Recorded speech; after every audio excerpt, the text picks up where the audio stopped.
جتنا ہم سے بن سکے اتنا تو کر لو. مال و اولاد تیری قبر میں جانے کو نہیں، مال و اولاد تیری قبر میں جانے کو نہیں، تجھ کو دوزخ کی مصیبت سے چھڑانے کو نہیں. جز عمل قبر میں کوئی بھی تیرا یار نہیں، کیا قیامت ہے کہ تو اس سے خبردار نہیں. کوئی کام نہیں آئے گا. اس لیے اپنی اولاد کو جو نیک نہیں بناتا، جو اولاد کو نمازی نہیں بناتا، اولاد کو اللہ والا نہیں بناتا، اولاد کو اللہ تعالیٰ کا فرما بردار بنانے کے لیے رو رو کے دعائیں نہیں مانگتا، بزرگوں کے پاس نہیں لے جاتا، ایسے لوگ سن لو، ایسے لوگوں کی اولاد اللہ تعالیٰ اپنی نافرمانی کے عذاب میں ماں باپ کا نافرمان بنا دیتے ہیں. پھر وہ دعائیں کرتے ہیں خدا ایسی اولاد کو مار دے، موت دے دے. ایک صاحب زکوٰۃ لینے آئے جن کی لڑکے سب ڈپٹی سیکریٹری سے کم نہیں تھے، 10-10 ہزار تنخواہ. آج سے 40 سال پہلے کا واقعہ بتا رہا ہوں، ناظم آباد میں. تو میرے دوست نے کہا کہ آپ کیوں زکوٰۃ مانگنے آئے ہو، تمہارے لڑکے تو سب بڑے 10-10 ہزار تنخواہ ڈپٹی سیکریٹری کے پوسٹ پر ہیں. کہنے لگے وہ ہم سے کہتے ہیں کہ ابا جان آپ 12 بجے رات تک گیٹ پر کھڑے رہیے چوکیدار کی طرح، جب ہم سنیما دیکھ کر اپنی بیگم صاحبہ کے ساتھ آئیں گے پھر گیٹ بند کر کے آپ سوئیں گے. اس لیے میں وہاں سے نکل آیا کہ میں اتنی ذلت کے ساتھ ان ظالموں کو میں نے زمین بیچ کر کے، پلاٹ بیچ کر کے امریکہ تک پڑھایا، اب وہ ہمیں چوکیدار کی طرح سمجھ رہے ہیں. تو میری غیرت نے ہی کہا کہ زکوٰۃ مانگ لو، ایسی نالائق اولاد کا کہ روٹیوں سے استعفیٰ.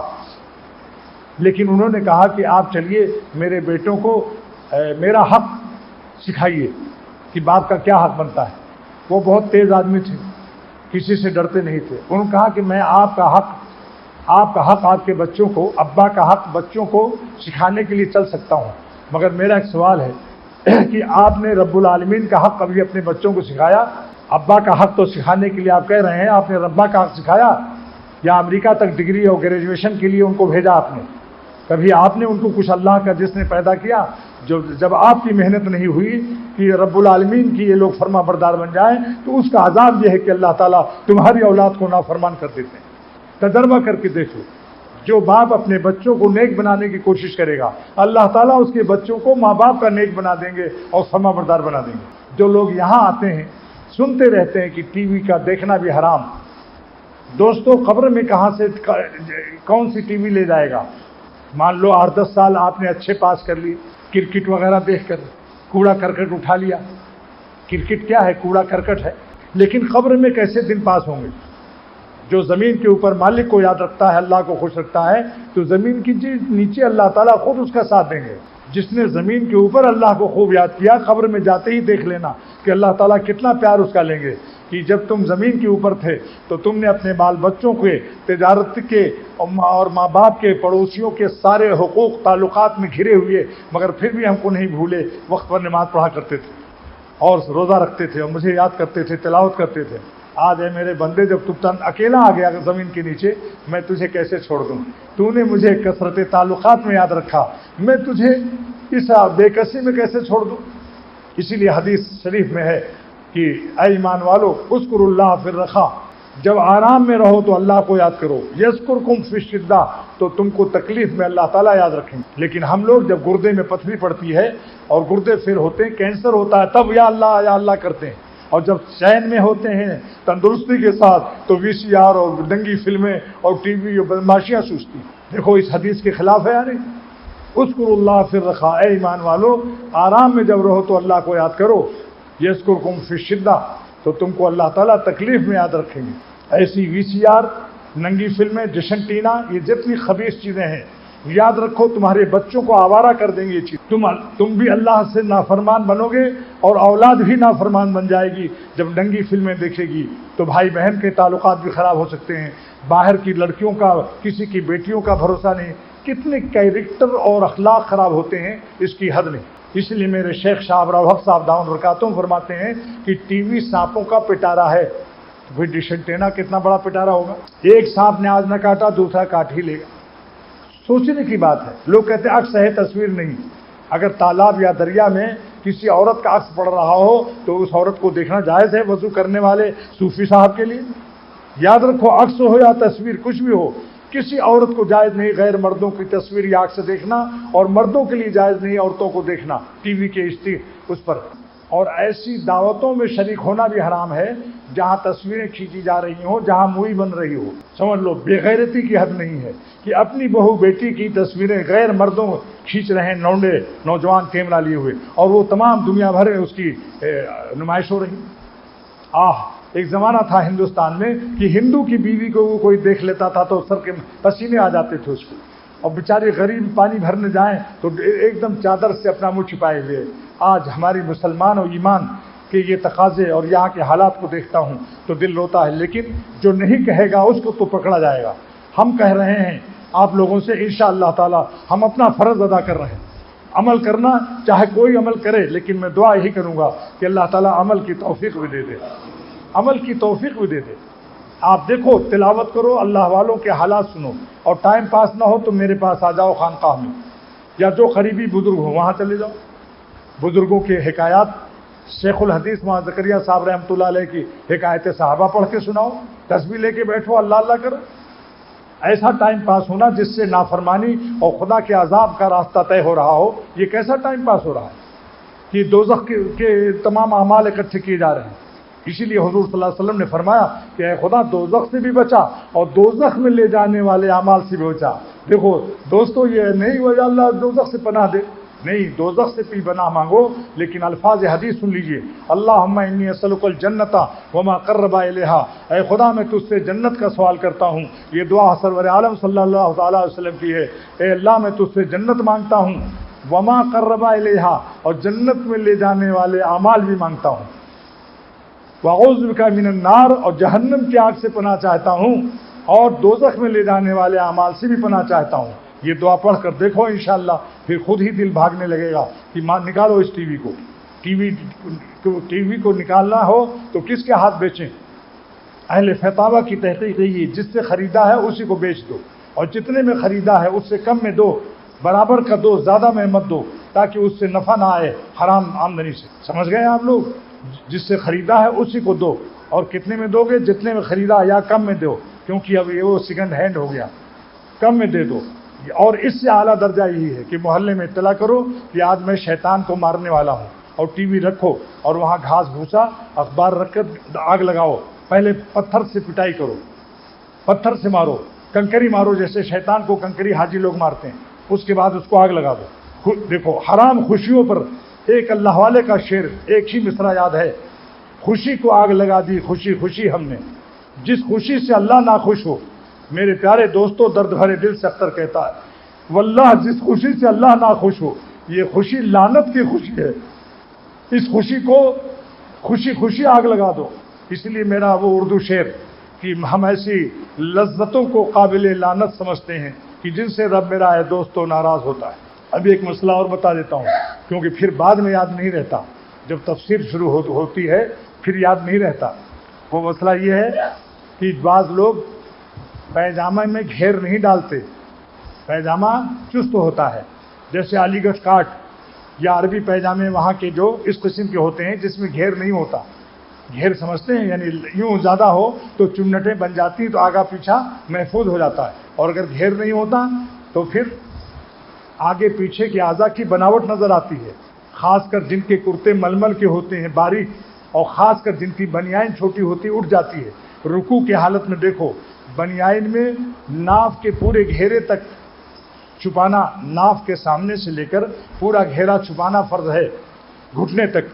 اب اگر رکوع میں گئے اور ناف کا کھل گیا، بنیان چڑھ گئی اوپر، اور ململ کا کرتا ہے تو ناف کے نیچے بھی نظر آ رہا ہے اور پیچھے بھی نظر آ رہا ہے، بنیان میں اور پیجامے میں فاصلہ، پیٹھ ننگی نظر آ رہی ہے، نمازی نہیں ہوگی ایسے۔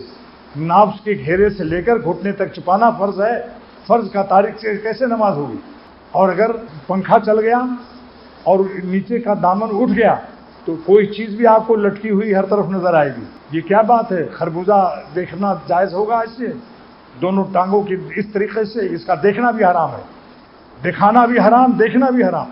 اس لیے عرض کرتا ہوں کہ جن کے گھیر نہ ہو، لمبے وہ کرتے موٹے پہنے اور لمبے پہنے، اور بنیان لمبی رکھیں، اتنی لمبی بنیان ہو کہ رکوع میں جاتے ہوئے اس میں بنیان میں اور پیجامے میں فاصلہ نہ ہو، اور گھیر بنا لیا جائے، گھیر، ورنہ کم سے کم کرتا تو لمبا پہنے اور کرتا موٹا ہو۔ پھر اگر باریک کرتا پہننے کا شوق ہے تو پھر سمجھ لیجئے بنیان خوب لمبی ہو، اور اس کے ساتھ اس میں گھیر ہر صورت سے ضروری ہے، ورنہ بنیان جس وقت کرتا اتارے گا اور کسی ضرورت سے یا کرتے کا دامن اٹھ گیا ہوا سے تو پھر آگے پیچھے کی چیزیں، شریعت کا مسئلہ ہے کہ جب حجم نظر آئے کسی چیز کی بناوٹ تو گویا اس نے اس کو دکھا دیا اور دیکھ لینے والے نے دیکھ لیا، اور اس صورت میں تو کلر بھی نظر آتا ہے، جلد کی کھال بھی نظر آتی، گویا کہ اس نے دکھائی دیا۔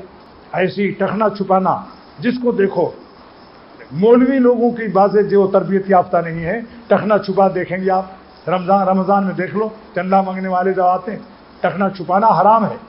شرح بخاری فتح الباری میں ابن حجر اسقلانی نے تحقیق لکھی ہے کہ ٹخنا چھپانا حرام، اگر حرام نہ ہوتا تو نبی صلی اللہ علیہ وسلم فرماتے ہیں کہ جتنا حصہ ٹخنے سے ٹخنا چھپے گا اتنا دوزخ میں جلے گا، ما اسفل من الکعبین من الازار فی النار، بخاری شریف کی حدیث۔ اور حضور صلی اللہ علیہ وسلم نے آج ہی دیکھا فتح الباری میں، بخاری شریف کی شرح میں آج ہی میں نے دیکھا جلد نمبر 10 میں کہ سرور عالم صلی اللہ علیہ وسلم نے ایک صحابی سے فرمایا کہ لا تسبل، ٹخنا مت چھپایا کرو، ان اللہ لا يحب المسبلین، ٹخنا چھپانے والوں سے اللہ محبت نہیں کرتا۔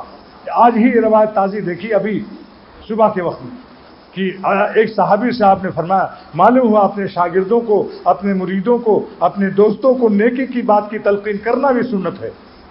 یہ تھوڑی کہ دوست جیسے چاہے رہیں، بس ہم کو سلام کر لیا اور حضرت دعا کیجیے گا، بس ہمارا فرض ہے کہ میں آپ لوگوں کو وہ بات سناؤں جو کہ اللہ خوش ہو جائے اور جس سے اللہ ناراض ہو اس سے منع کرنے کی میں بھی مہم چلاتا رہوں۔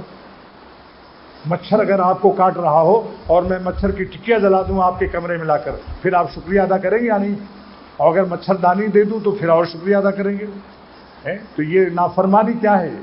یہ بھی مچھر سے کھٹمل تو ذرا سا خون لے لے گا، اور یہ نافرمانیاں تو ہمیں کہاں دوزخ میں کہاں لے جائیں گے۔ اس لیے یہ روایت کیسی عجیب و غریب ہے۔ لا تسبل، اے صحابی ٹخنا مت چھپا، ان اللہ لا يحب المسبلین، اللہ تعالیٰ ٹخنا چھپانے والوں سے محبت نہیں کرتا۔ کتنی بڑی نقصان کی بات ہے۔ آج سے امید ہے کہ آپ لوگ اپنے اپنے ٹخنے کھولے رکھیں گے، اگر شوق ہے تو موزہ پہن لو، سفید موزہ۔ اللہ تعالیٰ فرماتے ہیں کہ ہمارے پیغمبر نے دعا کی، حضرت ابراہیم علیہ السلام نے دعا کی، ربنا وابعث فیہم رسولا منہم، اے ہمارے رب ایک نبی بھیجیے میرے اسی خاندان میں جو ہمارا ہے یہاں، فیہم انہی لوگوں میں، اہل قریش میں، سادات میں، فیہم منہم انہی لوگوں سے۔ مفسرین لکھتے ہیں کہ اسی لیے اگر اللہ والوں کے خاندان کے بچے، بزرگوں کے خاندان کے بچے عالم ہوتے ہیں ان سے زیادہ فیض پہنچتا ہے، کیونکہ امت ان کے باپ داداؤں کو جانتی ہے کہ یہ فلاں کے فلاں ہیں۔ معزز لوگوں کو بھی چاہیے کہ اپنے 7 بچے ہیں، 5 بچے ہیں تو کسی کو عالم بنا دو۔ وہ لوگ جانتے ہیں بھائی بڑے خاندان کا بیٹا جو عالم ہوا ہے اس کی آج تقریر ہے، لیکن بڑے جو لوگ ہیں معزز لوگ وہ کیا کرتے ہیں کہ اگر ان کے 5 بچے ہیں تو 4 بچے جو اول پاس ہو رہے ہیں ہمیشہ فرسٹ ڈویژن، کوئی ڈاکٹر کوئی انجینئر، تو اس کو فرسٹ ڈویژن تو امریکہ تک بھیجتے ہیں، اور جس کو دیکھا ہر سال میٹرک میں فیل ہو رہا ہے، دماغ کمزور ہے، تو کہتے ہیں اس کو حافظ جی بنا دو، یا اندھا پیدا ہوا تو اس کو حافظ۔ کنڈم مال اللہ رسول کے لیے، کنڈم مال جو تمہارے کام کا نہ ہو اس مال کو، حالانکہ چاہیے یہ تھا کہ جو سب سے اچھا لڑکا ذہن و دماغ کا ہوتا اس کو اللہ تعالیٰ پر پیش کرتے کہ خدا میں اپنے اس بیٹے کو آپ کے دین کے لیے، جس پر سرور عالم صلی اللہ علیہ وسلم کا خون نبوت طائف کے بازار میں، احد کے دامن میں حضور صلی اللہ علیہ وسلم کا خون نبوت جس دین کی خاطر بہا آپ کی محبت میں، ہم اپنے بیٹے کو جو سب سے اعلیٰ دماغ والا ہے اس کو آپ کے دین کے لیے پیش کرتے ہیں۔ مگر آج الٹا معاملہ ہے۔ ایک تھانے دار نے کانپور میں اپنی ماں کے معاملے میں بریانی پکا کر پیش کی طلبہ کے لیے، حکیم الامت کا مدرسہ جامع العلوم کانپور۔ جب لڑکے بریانی کھانے لگے تو وہ تھانے دار خود کھلا رہا تھا، ذرا تواضع بھی تھی اس میں، کسی مدرسے کی روٹی کھائی ہوئی تھی، بچپن میں پڑھا تھا خیراتی روٹی، اس کا اثر یہ تھا کہ اس میں تواضع کی شان تھی۔ ایک لڑکا ایک لڑکے سے کہہ رہا تھا، وہ سن لیا اس نے کہ یار 1 مہینے کے بعد کئی مہینے کے بعد بریانی ملی، اب کس کی اماں کم مرے گی، جلدی دعا کر، پھر کوئی جلدی کی کسی کی ماں مرے تو بریانی ملے۔ اس تھانے دار نے سن لیا، اس نے حکیم الامت سے جا کر شکایت کی کہ آپ کے طلبہ کے اخلاق یہ ہیں، ایسے اخلاق والے طلبہ یہ مولوی بنیں گے تو کیا کریں گے؟ حضرت ہنسے، فرمایا یہ ان کا قصور نہیں آپ کا قصور ہے، کیونکہ آپ لوگ جب شادی بیاہ کرتے ہو، خوشیاں کرتے ہو، خوشی کرتے ہو شادی بیاہ، تو تحصیلدار ڈپٹی کمشنر کو بلاتے ہو، طالب علموں کو نہیں پوچھتے ہو، جب کوئی مرتا ہے تب طالب علموں کو پوچھتے ہو۔ تو یہ ظالم طالب علم موت کی تمنا نہ کریں گے تو کیا تمہاری شادیوں کی تمنا کریں گے؟ اگر تم اپنی شادی بیاہوں میں ان کو پوچھو تو یہ روزانہ دعا کریں گے اللہ پھر کسی کے لڑکے کی شادی ہو، لیکن یہ بیچارے جانتے ہیں کہ جب کوئی مرے گا یا مرے گی جبھی ہمیں بریانی ملے گی، سمجھ گیا؟ کوئی مرے گا کوئی مرے گی تب ہم کو بریانی ملے گی، تو اس لیے بیچارے تو تھانے دار نے کہا واقعی رونے لگا، اس نے واقعی میری نالائقی ہے، ہم لوگوں کی نالائقی کہ ہم غریب طالب علموں کو جب پوچھتے ہیں جب کسی کو موت آئے، خوشیوں میں نہیں پوچھتے۔ ہمارے شیخ نے جب اپنے بیٹے کی شادی کی تو بیت العلوم سے طلبہ ہم لوگوں کو 5 میل سے بلایا، ہم سب لوگ گئے حضرت کے یہاں کھانے کے لیے، غریب طالب علموں کو، تمام طالب علموں کو، امیر ہو غریب، پہلے مقدم کیا، فرمایا پہلے طلبہ کو کھلاؤ پھر ہم لوگ کھائیں گے۔ حضرت نے فرمایا پہلے طالب علموں کو کھانا کھلاؤ پھر ہم لوگ کھائیں گے۔ سبحان اللہ، یہ اللہ والے تھے، اور شان یہ تھی کہ نمک بھی نہیں کھاتے تھے مدرسے کا۔ جب پھول پور سے بیت العلوم سرائے میر 5 میل جاتے تھے بخاری شریف پڑھنے تو آٹا اختر کو حکم ہوتا تھا آٹا لے لو اور نمک مرچا پیاز لے لو اور چلو گوشت بھی خرید لو راستے میں، اور وہاں پکوا لیتے تھے۔ مدرسے کی لکڑی سے نہیں پکواتے تھے، جب لکڑی جل کے انگارے رہ جاتے تھے بیکار ان انگاروں پر اپنا کھانا پکوا لیتے تھے۔ یہ ایسے اللہ والوں کی صحبت اختر کو نصیب ہوئی۔ میاں مدرسہ یہ جنت بھی پہنچاتا ہے، اگر مدرسے میں خیانت اور تقوی نہ کیا اور مدرسے کے مال کو غلط استعمال کیا تو یاد رکھو یہی مدرسہ دوزخ میں ڈالے گا۔ پیٹ میں پتھر باندھ لے محتمیم یا مولوی، لیکن شریعت کے حکم کے مطابق استعمال کرو، جہاں جیسا جس کام کے لیے دیا، جس کام کے لیے جس نے طلبہ کے لیے دیا اس کو طلبہ پر خرچ کرو۔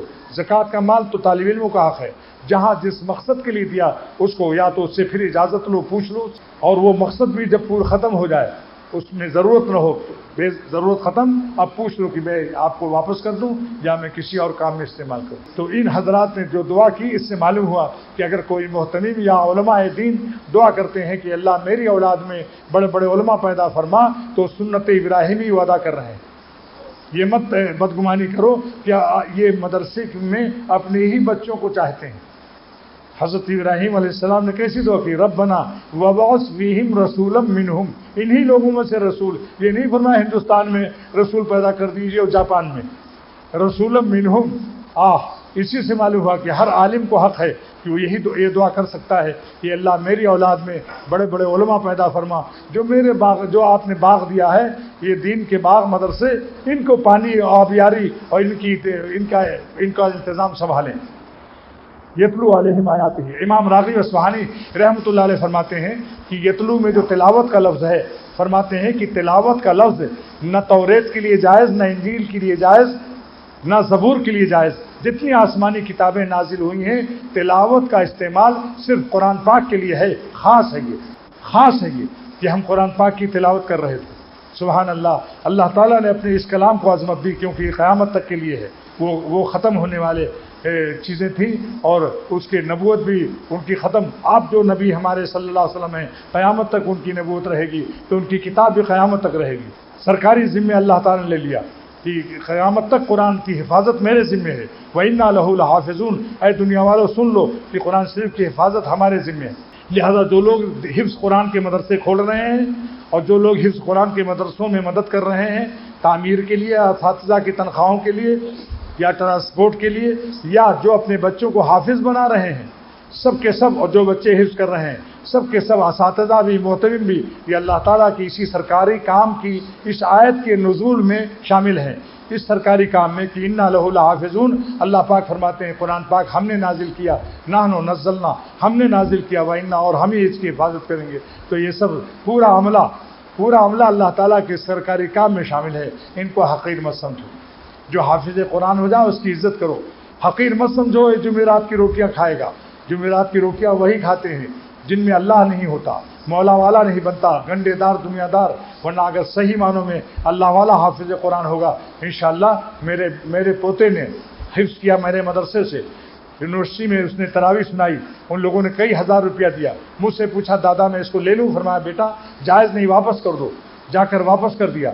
اس کے بعد اللہ نے اس کو سعودیہ میں بلا لیا، ہر سال حج عمرہ کر رہا ہے اور ریالوں میں کھیل رہا ہے۔ ذرا سا ہمت کرو انشاءاللہ، انشاءاللہ اللہ تعالیٰ کی رحمت سرکاری خزانے سے اس کو ملے گا۔ وَإِنَّا، دیکھا آپ نے مولانا بدر عالم صاحب رحمۃ اللہ علیہ، مولانا آفتاب عالم ان کے بیٹے ہیں مدینہ شریف میں، مولانا بدر عالم صاحب رحمۃ اللہ علیہ کے بارے میں فرمایا کہ میرے والد صاحب مولوی آفتاب عالم ان کے بیٹے ہیں، ہمارے شیخ ان کے پاس مجھے لے جاتے ہیں، انہوں نے بتایا کہ حضرت مولانا بدر عالم صاحب رحمۃ اللہ علیہ کی دو کرامت، ایک تو یہ کہ ان کی لاش ابھی تک محفوظ ہے، ہر 6 مہینے کے بعد حکومت سعودیہ نے دوسرا مردہ دفن کرنا چاہا تو ان کی جسم مبارک اور کفن بالکل صحیح تھا اور جسم مبارک بالکل صحیح، پھر 6 مہینے کے بعد کھودا، پھر 6 مہینے کے بعد جب 3 مرتبہ کھودا 1.5 سال ہو گئے، تب حکومت نے فیصلہ کیا کہ اس کو سیل کر دو، یہ کوئی بہت بڑا ولی اللہ والے ہوتا ہے۔ مگر یہ کیا کس عمل کا انعام تھا؟ عمل بھی سن لو۔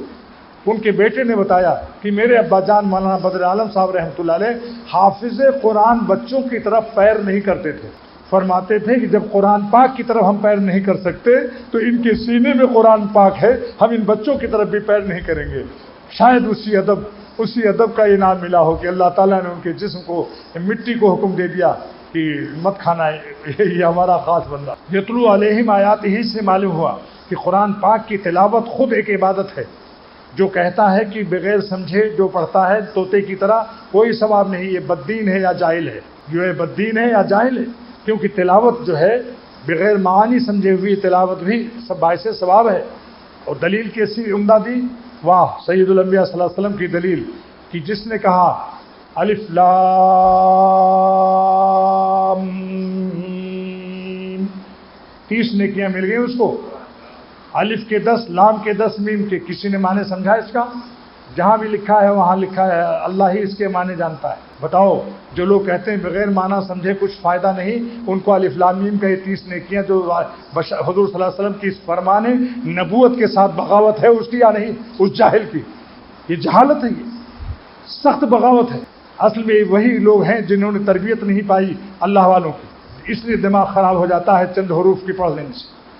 بتاؤ فرمان نبوت کے ساتھ بغاوت ہے یا نہیں؟ اس لیے ہمارے شیخ شاہ الحق صاحب دامت برکاتہم فرماتے ہیں سب مدارس میں سکھا دو بچوں کو کہ وہ جب قرآن پاک کی تلاوت کے لیے جائیں پہلے یہ ایک اپنے مجموعے میں 3 مرد کہیں قرآن پاک کی تلاوت کے 3 آداب ہیں، قرآن پاک کے 3 فائدے، اہم فائدے۔ نمبر 1، قرآن پاک کی تلاوت کرنے سے ہر حرف پر 10 نیکی ملتی ہے، سارے مدارس کو لوگ اس کو جاری کریں۔ نمبر 2، قرآن شریف کی تلاوت سے دل کا زنگ دور ہوتا ہے۔ نمبر 3، قرآن شریف کی تلاوت سے اللہ تعالیٰ کی محبت عطا ہوتی ہے۔ اور 3 اہم آداب۔ نمبر 1، اس نیت سے تلاوت کرو کہ پالنے والے کا کلام ہے، محبت سے کرو۔ اللہ تعالیٰ کے کلام پاک کی تلاوت کو محبت سے تلاوت کرو کیونکہ پالنے والے کا کلام ہے، اور عظمت سے تلاوت کرو کیونکہ بہت بڑے مالک کا کلام ہے، اور اس نیت سے تلاوت کرو کہ اللہ تعالیٰ نے ہمیں حکم دیا ہے کہ میرا کلام پڑھ کر سناؤ، دیکھیں کیسا پڑھتے ہو۔ کیا اس میں مزہ ہے کہ میرا کلام، اس نیت سے پڑھو کہ اللہ تعالیٰ نے ہم کو حکم دیا ہے کہ میرا کلام پڑھ کر مجھے سناؤ، دیکھیں تم کیسا پڑھتے ہو۔ اسی آیت سے تمام دنیا کے مکتب جو قرآن پاک کے مکتب ہیں وہ اسی آیت کا نزول کا ظہور ہے کہ حضور صلی اللہ علیہ وسلم نے اس آیت کی جب آپ پر نازل ہوئی تو اس آیت سے یتلو علیہم آیاتک، اس آیت سے دنیا بھر کے مکاتب اس آیت میں شامل ہے کہ نبوت کے مقاصد میں سے 3 مقصد ہے، قرآن پاک کی تلاوت یعنی مکتب کھولنا جگہ جگہ، اور قرآن پاک کی تلاوت اس طرح سے سکھائی جائے جیسے سرور عالم صلی اللہ علیہ وسلم نے آپ نے سکھایا۔ نمبر 2، جگہ جگہ دارالعلوم قائم کیا جائے تاکہ قرآن پاک کے معانی سمجھائے جائیں، یہ ہے یعلمہم الکتاب والحکمہ۔ نمبر 3، ویزکیہم، اور ہمارے نبی قرآن پاک کی تعلیم، اس کے معانی، اس کے مفاہیم بھی بتاتے ہیں اور ساتھ ساتھ اس کی حکمت بتاتے ہیں۔ اس سے تمام دارالعلوم اس آیت سے ثابت ہو گئے، جتنے دنیا میں دارالعلوم ہیں۔ جو کہتا ہے کہ دارالعلوم مدرسے بیکار وہ احمق الذی ہے، انٹرنیشنل بین الاقوامی گدھے ہیں یہ لوگ جو کسی مدارس دینیا کو جو بیکار سمجھتے ہیں۔ سمجھ لو قرآن پاک کی آیت سے میں ثابت کر رہا ہوں کہ سرور عالم صلی اللہ علیہ وسلم کے دنیا میں تشریف لانے کے 3 مقصد اس آیت سے اللہ تعالیٰ سارے عالم کو اطلاع فرما رہے ہیں کہ میرا پیغمبر جو جا رہا ہے یہ تلاوت یتلو علیہم آیاتک تلاوت، لہذا قرآن پاک کے مکاتب اس کے اندر داخل ہے۔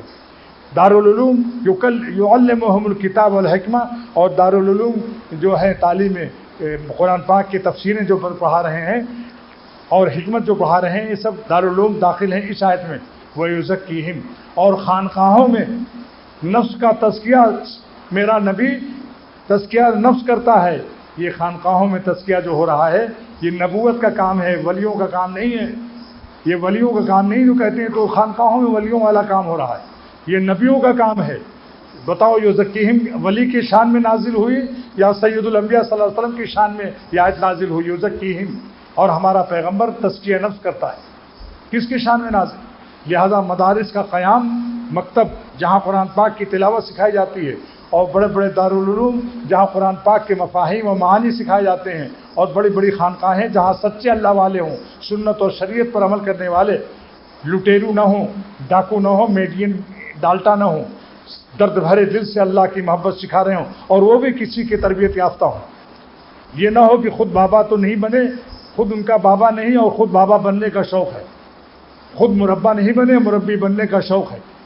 اس لیے میرا عربی کا ایک جملہ یاد رکھو، لا تاخذوہ بابا من لا بابا لہو، جس کا اگلا کوئی بابا نہ ہو اس کو بابا مت بناؤ. پوچھو کہ آپ کا بھی کوئی بابا کوئی مربی ہے یا کتاب دیکھ کر مربی بن گئے ہو؟ تو یہ پیغمبرانہ 3 مقصد آج الحمدللہ ہمارے ہندوستان، پاکستان، بنگلہ دیش میں اور یہاں تک امریکہ میں میں نے دیکھا بفلو میں کہ 4-5 گرجا گھر خرید لیے گئے اور وہاں مسجد اور تمام بہت بڑا مدرسہ قائم کر دیا. ڈاکٹر اسماعیل میمن جو ماں زکریا صاحب رحمۃ اللہ علیہ کے خلیفہ ہیں، انہوں نے مجھے سب دکھایا. میں نے اور یہ بھی بتایا انہوں نے کہ جگہ جگہ چرچ بک رہے ہیں، گرجا گھر. تو میں نے کہا اکبر الہ آبادی نے کہا تھا گرجا گھر کو دیکھ کر، الہی خانہ انگریز گرجا، الہی خانہ انگریز گرجا، یہ گرجا گھر، یہ گرجا گھر، یہ گرجا. اور میں نے کہا یہ چرچ جس طرح بک رہے ہیں مسلمانوں کے ہاتھ اور مسجدوں میں تبدیل ہو رہے ہیں، انشاءاللہ تعالیٰ ایک زمانہ آئے گا اسی طرح اگر چرچ بکتے رہیں گے اور مسجدیں مدرسے بنتے رہیں گے تو ایک دن چرچوں کا چرچا ہی ختم ہو جائے گا انشاءاللہ تعالیٰ. اور کوئی مسجد آج تک چرچ نہیں بنی، یہ اسلام کی حقانیت کی دلیل ہے. ساری دنیا کے عبادت خانے تبدیل ہو رہے ہیں مسجدوں میں، مدرسوں میں، لیکن آج تک کوئی ثابت نہیں کر سکتا. بس ابھی تفسیر باقی ہے، اب اگلے جمعے کو انشاءاللہ تعالیٰ. مقصد سمجھ گئے؟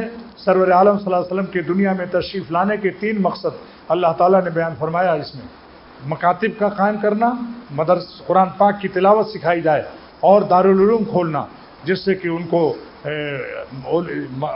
علوم قرآن پاک کے علوم سکھائے جائیں، اور خانقاہیں بھی بنیں جہاں تزکیہ نفس سکھایا جائے، نفس کی اصلاح کرائی جائے. تینوں چیزیں پیغمبرانہ کام ہے، تینوں چیزیں نبیوں والا کام ہے، مگر اخلاص ہو، شریعت و سنت کے مطابق خانقاہ ہو، ورنہ پھر وہ خانقاہ نہیں ہے. اگر اس خانقاہ میں خالی حلوے مانڈے ہیں اور سنت اور شریعت نہیں سکھائی جاتی، پیر دنیا دار ہے، نذرانے اور حلوے مانڈے اڑاتا ہے اور سنت اور شریعت کے خلاف، اس خانقاہ کو خانقاہ کہنا جائز نہیں ہے. اس کا نام حضرت تھانوی رحمۃ اللہ نے رکھا ہے. اس خانقاہ کا نام کیا ہے؟ خواہ مخواہ. اور اس پیر کا شاہ صاحب کا نام سیاہ صاحب ہے. کیا کرو کہ اے خدا سلامتی اعضا اور سلامتی ایمان سے زندگی عطا فرما. بولو سلامت اعضا ہو گئے نا سر سے پیر تک. اے خدا ہم سب کو سلامتی اعضا اور سلامتی ایمان کے ساتھ حیات نصیب فرما، اور ہم سب کو سلامتی اعضا اور سلامتی ایمان کے ساتھ دنیا سے اٹھا، اور اتنا آسانی سے روح قبض فرما لے جیسے آٹا سے بال نکل جائے، تکلیف بھی نہ ہو. اللہ ہم سب کی روح کو آسانی سے نکالنا، اور فالج، لقوہ، گردے بیکار ہونا، کینسر، کسی قسم کی خطرناک بیماری سے بچانا کہ چرپائی پر پڑے پڑے دوسروں کے محتاج نہ بنانا ہے ہمارے پیارے اللہ رب العالمین. یا ارحم الراحمین ہم سب کو دنیا میں بھی عافیت سے رکھی، آخرت میں بھی عافیت. ربنا تقبل منا انک انت السمیع العلیم یا ذا الجلال والاکرام. وصلی اللہ تعالی علی خیر خلقہ محمد وآلہ وصحبہ.